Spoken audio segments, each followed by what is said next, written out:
Right, we begin here. Tito Mboweni faces the unenviable task of balancing South Africa's books. He'll table an emergency budget this afternoon. All of this as South Africa's unemployment rate reaches record levels. Stats SA's latest figures for the first quarter of 2020 put joblessness at 30.1%.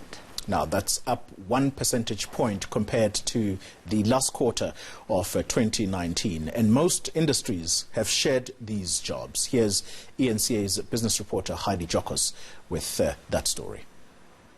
7.1 million people are now officially unemployed in the country. It's the worst it's ever been. When you include discouraged workers on an expanded unemployment definition, that number is a staggering 10.8 million. And we haven't yet assessed the lockdown period. The biggest interest is what has COVID-19 done to the labor markets.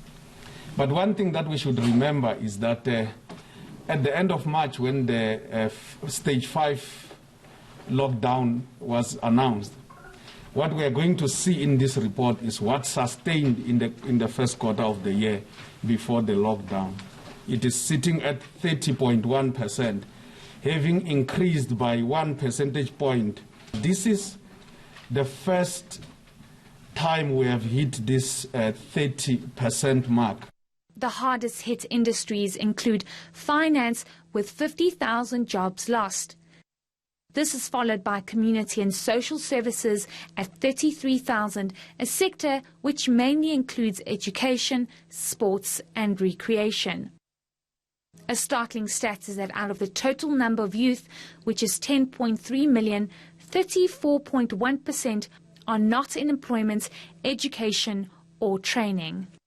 Ordinarily in South Africa, we haven't seen a very positive youth employment rate, and these figures don't take account of unemployed people who are discouraged and who stopped applying for jobs. So I think as an employment and labor lawyer, we will see a greater number of retrenchments taking place in the next couple of months. There will be a greater focus on possible youth employment programs, but this isn't a replacement for substantive economic growth. The outlook is bleak, but things will worsen once the full extent and impact of COVID-19 and months in lockdown are factored in.